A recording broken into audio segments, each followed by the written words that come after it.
اور ساتھ انہوں نے ریفرنس یہ ہے کہ 2023 میں جب IMF کا وفد آیا تھا پاکستان تو وہ عمران خان صاحب کے ساتھ ان کی ملاقات بھی ہوئی تھی اور ہم نے ایک ہی ریکویسٹ کی تھی کہ پاکستان میں فیئر اینڈ فری الیکشن ہونے چاہیے، لیکن اس ریکویسٹ کے اوپر کوئی عمل درآمد نہیں ہوا اور الیکشن فیئر اینڈ فری نہیں ہوئے۔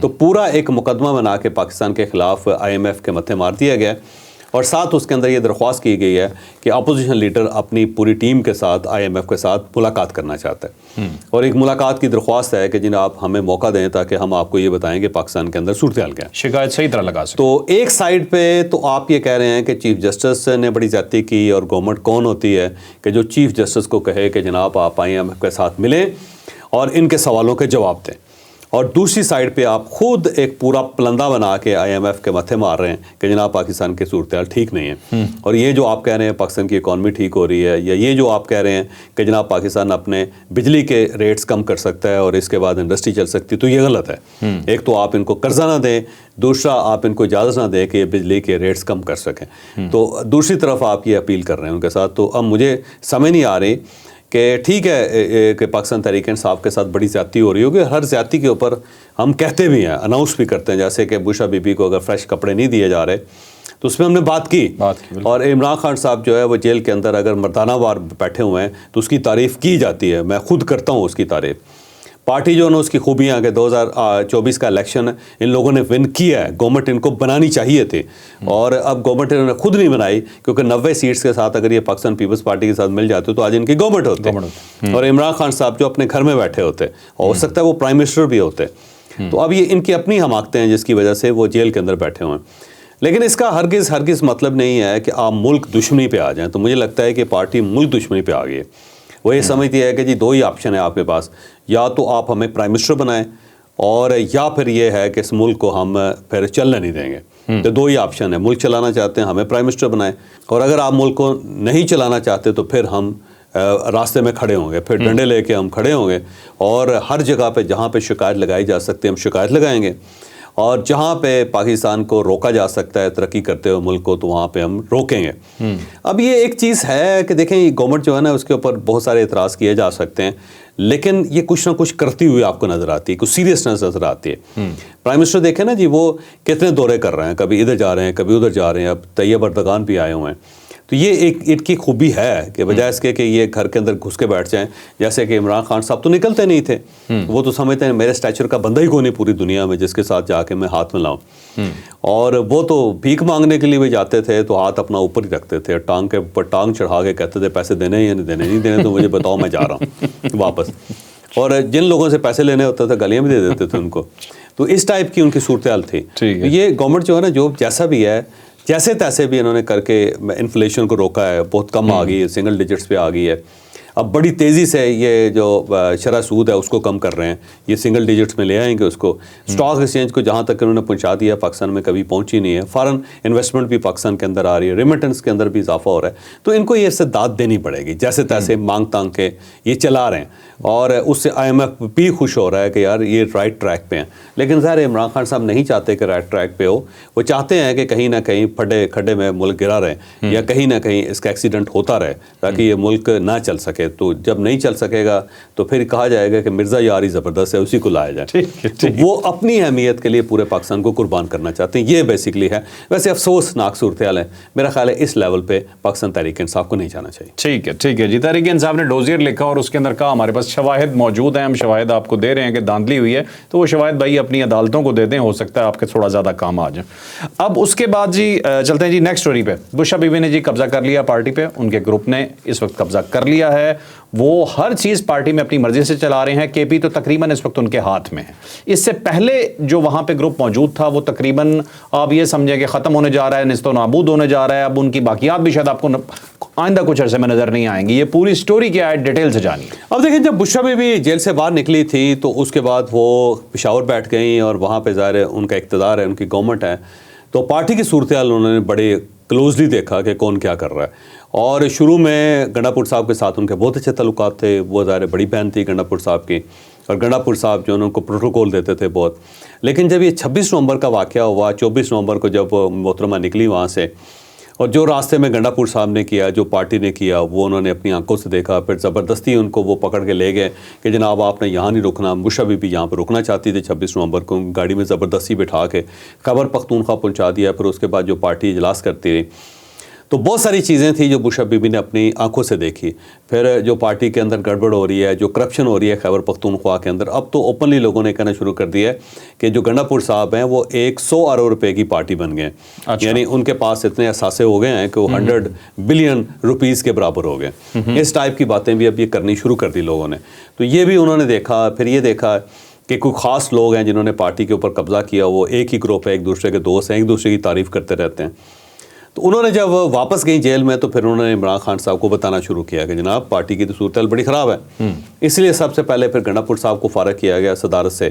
پھر جنید اکبر صاحب کو لایا گیا. پھر عاطف خان گروپ سامنے آیا اور پھر جنید اکبر جو ہے اس کو موقع دیا گیا کہ وہ اپنی ٹیم چوز کر سکتا ہے. اور کچھ جو رہی صحیح کسر تھی وہ یہ جو صوبے کا جلسہ ہے اس نے پوری کر دی، کیونکہ پارٹی پتہ لگ گیا کہ کون کون لوگ ہیں جو پارٹی کے اندر جان نہیں ڈالنا چاہتے، کون لوگ ہیں جو چاہتے ہیں کہ عمران خان صاحب اندر ہی رہیں، وہ باہر نہ نکلیں. تو اس کے اوپر بھی پھر بہت زیادہ ظاہر لہتے ہوئی باتیں گفتگو شروع ہو گئی. تو اب اس کے بعد مزید لوگوں کو سائڈ پہ کر دیا گیا. سب سے پہلے آپ نے دیکھا سلمان احمد صاحب تھے جو عمران خان صاحب کے بڑے قریبی تھے. ایک انہوں نے ٹویٹ کی تھی، ان کو فارغ کر دیا گیا. بشا بی بی کے خلاف وہ ٹویٹ کہنے پہ بشا بی بی کے خلاف ٹویٹ تھی. پھر اس کے بعد جو ہے گنڈاپور صاحب گئے، وہ ہے اب بیرسٹر سیف صاحب بھی چلے گئے ہیں. شیر افضل مروت صاحب جو ہیں وہ گنڈاپور صاحب کے رائٹ ہینڈ تھے، اور گنڈاپور صاحب خود ان کو سٹیج پہ لے کے آئے. اور جو سوابی کے جلسے میں انہوں نے جو گند گھولنا تھا گھول دیا انہوں نے. تو اب ان کو بھی فارغ کر دیا گیا. اور یہ صرف معاملہ یہاں تک نہیں رہے گا. شیخ وقاص اکرم جو ہے نا اگلے ٹارگٹ ہیں، یہ بھی فارغ ہونے والے ہیں. اور اس کی بنیادی وجہ یہ ہے کہ گنڈاپور صاحب کے قریبی دوست ہیں اور یہ لاہور کے اندر اکٹھے بھی رہے ہیں اور کوئی بیچ میٹ وغیرہ بھی رہے ہیں سارے، اور بڑے ان کے قریبی تعلقات ہیں، دوست ہیں، ایک دوسرے کی تعریف کرتے رہتے ہیں. شیخ وقاص اکرم ان کی، یہ ان کی. تو اب اگلا ٹارگٹ جو ہے وہ شیخ وقاص اکرم صاحب ہے. اب دیکھیے گا شیخ وقاص اکرم صاحب کی جو ہے جو سیکرٹری نیکسٹ اشاعت ہیں وہ گئے، اور ان کے ساتھ بھی وہی ہوگا جو رؤف حسن صاحب کے ساتھ ہوا تھا. پھر یہ سائڈ پہ بیٹھے رہیں گے اور بددعائیں دیتے رہیں گے. اور اس کے ساتھ ساتھ جو ہومیوپیتھک لیڈرشپ ہے جس میں گور خان ہے، سلمان اکرم راجہ صاحب ہیں، میرا خیال ہے ان کو عمران خان صاحب نہیں چھیڑیں گے ابھی اس وقت، کیونکہ کیس لڑنے ہیں ان سب نے. لیکن ان سے بھی پارٹی بہت زیادہ خوش نہیں ہے. اب عمران خان صاحب ڈائریکٹ آرڈر دے رہے ہیں، گور خان صاحب کو تو اب انوالو بھی نہیں کرتے، انہیں پتہ ہی نہیں ہوتا، پوچھتے ہیں تو انہیں معلوم ہی نہیں ہوتا. کل شیر افضل کے بارے میں ان کو نہیں پتا تھا کہ کیا آرڈر ہوا ہے. تو شیر افضل مروت ہے یا بیرسٹر سیف ان کو فارغ کر دیا. تو اب بشا بی بی کا جو گروپ ہے وہ تگڑا ہوتا جا رہا ہے پارٹی کے اندر. اچھا چوہے صاحب، ایسے یہ نہیں کہ تھوڑے سے جو بہتر لوگ تھے جو پارٹی کو بہتر چلا رہے تھے وہ سائڈ لائن ہو رہے ہیں؟ ایسا تو نہیں؟ نہیں ایسا نہیں ہے. کوئی سب اپنے اپنے مفادات کی گیم ہے. ساری پارٹی کے اندر ہے ہی مفادات. پارٹی عمران خان صاحب کے ساتھ مخلص نہیں ہے، کیونکہ یہ سارے بینیفیشری ہیں ان کے. جو ابھی گروپ آیا یہ بھی نہیں ہے؟ یہ بھی نہیں ہے. یہ بھی دیکھ لیجئے گا، کوئی نہیں ہے. ٹھیک ہے. چلیں آپ چلتے ہیں اپنی نیکسٹ سٹوری کی طرف. نیکسٹ سٹوری جی ہماری آرمی چیف کا بیان ہے جی کہ وہ جو کہتے ہیں کہ فتنۃ الخوارج کی جو سوچ ہے، جو فرسودہ سوچ ہے، اسے ہم کسی بھی صورت اپنے ملک پہ مسلط نہیں ہونے دیں گے. انہوں نے یہ بات کی اور بڑا کلیئر کٹ میسج دیا. دوسری سائڈ پہ کیا ہو رہا ہے جی کہ ہمارے پاس خبر آتی ہے کہ کچھ کلدن تنظیموں کے لوگ جو ہیں وہ مختلف جگہ کی اسلام آباد کی تصویریں جو ہیں، مطلب جس میں فیصل مسجد کہا جا رہا ہے کہ اس کی وہ شیئر کر دیتے ہیں اپنے سوشل میڈیا وغیرہ پہ، اور یہ میسج کنوے کرنے کی کوشش کرتے ہیں کہ شاید ہم یہاں پہ پہنچے ہوئے ہیں یا ہم دکھا سکتے ہیں. یہ تو وہ ہے کہ اب سڑک سے بھی گزر جائیں تو آپ کہیں گے دیکھا میں فلانی سڑک سے گزرا تھا. وہ انڈائریکٹلی یہ میسج صرف دینا چاہتے ہیں ڈرانے کے لیے. لیکن انٹرنیشنل کمیونٹی اس کے اوپر ریئیکٹ کرتی ہے اور وہ اپنے شہریوں کو ڈوزیئرز یا انتباہ دینا شروع کر دیتے ہیں، بتانا شروع کر دیتے ہیں کہ آپ تھوڑی احتیاط برتیں. یہ پوری سٹوری کس طرح سے وائنڈ اپ ہوتی ہے، یہ سٹوری ہے کیا، لے کے چلتے ہیں جاوید چوہے صاحب. اب دو انسیڈنٹ ہوئے ہیں یہاں پہ. ایک تو کنونشن سینٹر کے اندر ایک NGO ہے، اس کا ایک فنکشن ہو رہا تھا، اور جب وہ فنکشن ہو رہا تھا تو پھر اچانک وہاں پہ سیکورٹی ایجنسیز آ گئیں. انہوں نے سارے حال کو نرغے میں لے لیا، اور آج سے مہینہ ڈیڑھ مہینے کی پہلے کی بات ہے، اور اندر سرچ شروع کر دیں، اور فنکشن جو تھا رک گیا. اب جب سرچ کی گئی تو پوچھا گیا کہ جی ہوا کیا ہے، تو پتہ یہ چلا کہ کوئی TTP کا رکن ہے، اس کا اپنا سوشل میڈیا ان کا ہے، اور وہ اندر اس ایونٹ کے اندر گھوم رہا تھا، اور اس نے سارے ایونٹ کی تصویریں اور چھوٹے کلپس بنا کے اپنے سوشل میڈیا پہ اس نے ڈال دیے. اور TTP نے جو اپنا جو پورا سوشل میڈیا تھا اس کے اوپر وہ اب وائرل کرنا شروع کر دیا. تو اس سے پھر ہماری ایجنسیز الرٹ ہو گئیں کہ ان کے اپنے لوگ جو ہیں اس ایونٹ میں پہنچ گئے ہیں، اور وہ یہ ثابت کرنا چاہتے ہیں کہ کنونشن سینٹر بھی ہمارے کنٹرول سے باہر نہیں ہے، اور ہم وہاں پہ بھی کھڑے ہو کے کچھ کر سکتے ہیں. اس کے بعد CCTV فوٹیجز لی گئی تو وہ بندہ جو تھا آئیڈینٹیفائی ہو گیا, جو بندہ ہال کے اندر پھر رہا تھا, مختلف جگہوں پہ جا رہا تھا, ویڈیوز بنا رہا تھا, کوئی چیزیں ریکارڈ کر رہا تھا, لیکن اس دوران وہ نکل گیا اور گرفتار نہیں ہو سکا. دوسرا جو ایونٹ ہے وہ فیصل مسجد کی ہے کہ کل جو فیصل مسجد کی, بلکہ 2 دن پہلے جو فیصل مسجد کی ہے وہ پوری فلم کسی نے ریکارڈ کر کے اس کو اب TTP کے سوشل میڈیا کے اوپر انہوں نے اس کو لگا دیا اور وائرل کر دیا. اور وہاں پہ بھی یہ امپریشن کریٹ کیا جا رہا ہے کہ اب فیصل مسجد بھی ہم سے دور نہیں ہیں. تو جب اس قسم کے اوپر نیچے انسیڈنٹس ہونے شروع ہوئے ہیں تو اب یہاں پہ جو فارن مشنز ہیں ان سب کو الرٹ جاری کر دی گئی ہے. امریکنز نے اپنے تمام سٹیزن سے کہہ دیا ہے کہ آپ بلا وجہ اننیسیسرلی ایمبیسی سے باہر نہ جائیں اور گھومنا پھرنا بند کر دیں. پھر اس کے علاوہ جو باقی یورپین یونین کے اور جو برٹش ہیں ایمبیسی ہیں ان کے لوگوں کو بھی بتا دیا گیا کہ آپ نے اننیسیسرلی باہر نہیں نکلنا. تو اب ایک صورتحال جو ہے وہ TTP کریٹ کر رہی ہے کہ جناب آپ ہم سے دور نہیں ہیں. تو اس سے اب ہماری جو ایجنسیز ہے وہ بھی بہت الرٹ, کیونکہ یہاں پہ چیمپئنز ٹرافی بھی ہو رہی ہے اور یہ بڑا ایونٹ ہے پاکستان کے لیے. ظاہر پاکستان اس میں بڑا کنسرن ہے اور پاکستان نے بڑا زور لگایا, اس کے لیے بڑی قیمت ادا کی ہے. تو اس کو ساتھ ساتھ TTP جو ہے نا وہ اس نے بھی اس ٹائپ کی حرکتیں یہاں پہ کرنی شروع کر دی ہیں. تو اس سے میرا خیال ہے خاصا جو ایک کوہرام ہے برپا ہے اور بہت ساری ٹلیاں کھڑک رہی ہیں اس وقت. اب اللہ تعالیٰ بہتر کرے اور اس قوم کے لیے بھی بہتر کرے. گو ہم نے بڑی حد تک جو TTP ہے اس کی کمر توڑ دی ہوئی ہے, لیکن اس کے باوجود ظاہر ان کا سلیپر سیلز جو ہیں پاکستان کے اندر ہیں اور وہاں سے کوئی نہ کوئی اس ٹائپ کی آپریشنز بھی ہوتے رہتے ہیں, آپریٹ کرتے رہتے ہیں, لیکن صورتحال گمبھیر ہے. اچھا چوہدری صاحب, اس کے اندر ویسے تو ویڈیو کہیں سے بنوانا کوئی اتنی بڑی مشکل بات نہیں ہے, کہیں پہ بنوایا جا سکتا ہے. مجھے تھوڑی سی یہ فیک تھریٹس لگ رہی ہیں کیونکہ اسلحہ لے کے آنا اور ایک سادہ عام آدمی کے آ جانے میں بہت فرق ہوتا ہے. ایک عام آدمی گزر رہا ہے, لیکن وہ امپریشن ہی کریٹ کر رہے ہیں نا, امپریشن کریٹ کر رہے ہیں جی کہ ہم یہاں پہ بھی گھس سکتے ہیں. اور ظاہر ہے اگر انہوں نے کوئی تھریٹ کریٹ کرنی ہے تو پھر تو ویڈیو نہیں لگائیں گے, لیکن ویڈیو لگا کے وہ یہ ثابت کرنا چاہتے ہیں کہ آپ ہم سے دور نہیں ہیں یا ہم آپ سے دور نہیں ہیں. سر ایک مفت کی دھمکی. ٹھیک ہے, ٹھیک. چلیں جی, اب نیکسٹ سٹوری ہماری جی بہت امپورٹنٹ ہے. وہ یہ ہے کہ پاکستان کے متعلق خبر آئی ہے اور یہ فورن میڈیا رپورٹ کر رہا ہے, امریکن میڈیا رپورٹ کر رہا ہے کہ پاکستان شاید افغانستان پہ ایک اور حملہ پلان کر رہا ہے اور یہ حملہ بہت بڑا اور لیتھل ہوگا. اور یہ حملہ پلان ہو رہا ہے داعش کے خلاف. اور اس کی وجوہات کیا ہیں, یہ حملہ کیوں ہو رہا ہے, یہ پوری ڈیٹیل سے سٹوری آپ کو آج کے ویلاگ میں جاننے کو ملی. اب دیکھیں افغانستان کے اندر بہت سارے گروپس ہیں جس میں TTP ہے, طالبان ہے, داعش ہے, کچھ جو سنکیانگ کے اندر جو اسلامک موومنٹ چل رہی ہے ان کے لوگ بھی وہاں پہ موجود ہیں. اس کے علاوہ وہاں پہ ازبک ہیں, پھر تاجک ہیں, پھر ناردرن الائنس کے بہت سارے وہاں پہ موومنٹس ہیں. القاعدہ بھی وہاں پہ موجود ہے.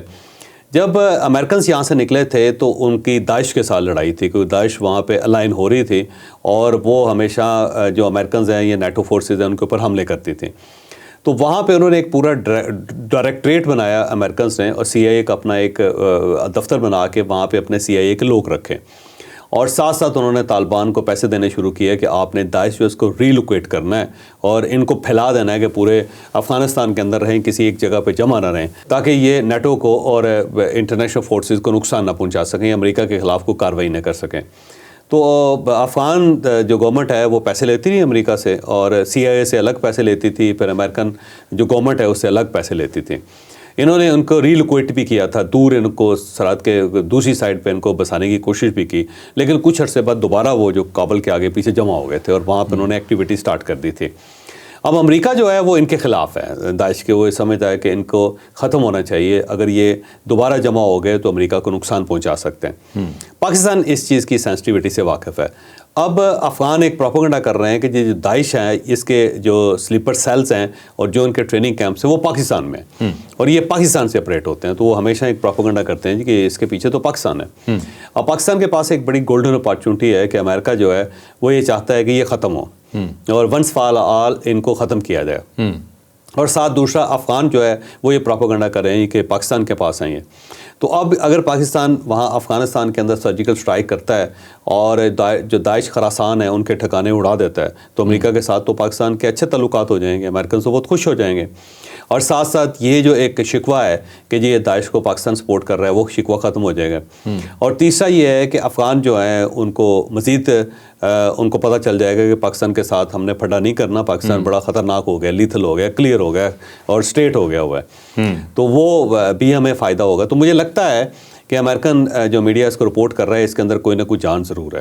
اور پاکستان کو اگر یہ موقع ملے تو یہ دونوں کام کر دے گا. ایک سائڈ پہ داعش کے ٹھکانوں کے اوپر حملہ کر دے گا اور ساتھ ٹی ٹی پی کے اوپر حملہ کر دے گا تاکہ ان کو مکمل طور پہ ختم کیا جا سکے. پاکستان کو ٹی ٹی پی سے خطرہ ہے. ٹھیک ہے. اور اب افغان گورنمنٹ جو ہے نا اس نے بھی پروپیگنڈا کرنا شروع کر دیا ہے کہ پاکستان کی طرف سے کچھ نہ کچھ کارروائی ہو سکتی ہے, بلکہ انہوں نے دھمکی بھی لگا دی کہ اگر آپ نے افغانستان کے اندر کچھ کارروائی کی تو ہم بھی جواب دیں گے. تو افغانوں کو بھی اندازہ ہے کہ کچھ نہ کچھ ہونے والا ہے اور ساتھ ساتھ وہ پاکستان کو دھمکی بھی دے رہے ہیں. تو مجھے لگتا ہے کہ پاکستان اس اپارچونٹی کا فائدہ اٹھائے گا. ٹھیک ہے. ان کے نائب وزیر اعظم کا بیان ہے عبدالسلام حنفی کا کہ وہ کہتے ہیں کہ آپ ہمارے اندرونی معاملات میں مداخلت کر رہے ہیں تو ہم بھی پھر اپنا حق محفوظ رکھتے ہیں. تو یہ ان کا اندرونی معاملہ نہیں. اب دیکھو قندوز کے اندر کل افغان بینک کے اوپر انہوں نے سوسائڈ حملہ کیا داعش نے, اور وہاں پہ 25 بلکہ 28 لوگ وہاں پہ مارے گئے اور تقریباً جو ہے کچھ 40 کے قریب زخمی ہیں. تو اس سے آپ خود اندازہ لگاؤ کہ داعش جو ہے وہ ظاہر پرابلم تو پیدا کر رہی ہے. اب یہ اگر ان کا اندرونی معاملہ ہے افغانوں کا تو پھر ٹھیک ہے, اگر وہ پھر ان کو آپ انڈورس کریں, پھر آپ ان کو قبول کریں, پھر آپ سپورٹ کریں, ان کو کہیں جی ہم ان کو تسلیم کرتے ہیں. تو جب وہ وہاں پہ بیٹھ کے افغانوں کے اوپر بھی حملہ کر رہے ہیں اور افغان جو ظاہر اس میں مر رہے ہیں, تو پھر آپ کیسے کہہ سکتے ہیں کہ اندرونی معاملہ ہے؟ تو انٹرنیشنل معاملہ ہی ہے. اچھا ویسے جو صاحب ایک گل ہے کہ افغانستان ایک باری شوق پورا کر لے, پچھلی باری اسلحہ چھڑ کے گئے سن, اس باری کپڑے بھی چھڑ کے جانا کے مجھے لگ رہے. لیکن یہ ہمارا ہمسایہ ملک ہے, اسلامی ملک ہے, اور پاکستان اور افغانستان کے بڑے پرانے تعلقات ہیں. میرا خیال ہے اس لیول تک نہیں جانا چاہیے, کیونکہ اگر وہاں پہ جنگ ہوگی تو پاکستان کے اندر بھی اس کے اثرات آئیں گے. بالکل ٹھیک, بالکل ٹھیک. چلیں ناظرین, آپ نے آج کا ویلاگ دیکھا, یقیناً آپ کے لیے بہت انفارمیٹیو رہا ہوگا. لائک شیئر سبسکرائب کرنا آپ نے بالکل نہیں بھولنا. اجازت دیجیے, اللہ حافظ. پاکستان زندہ باد.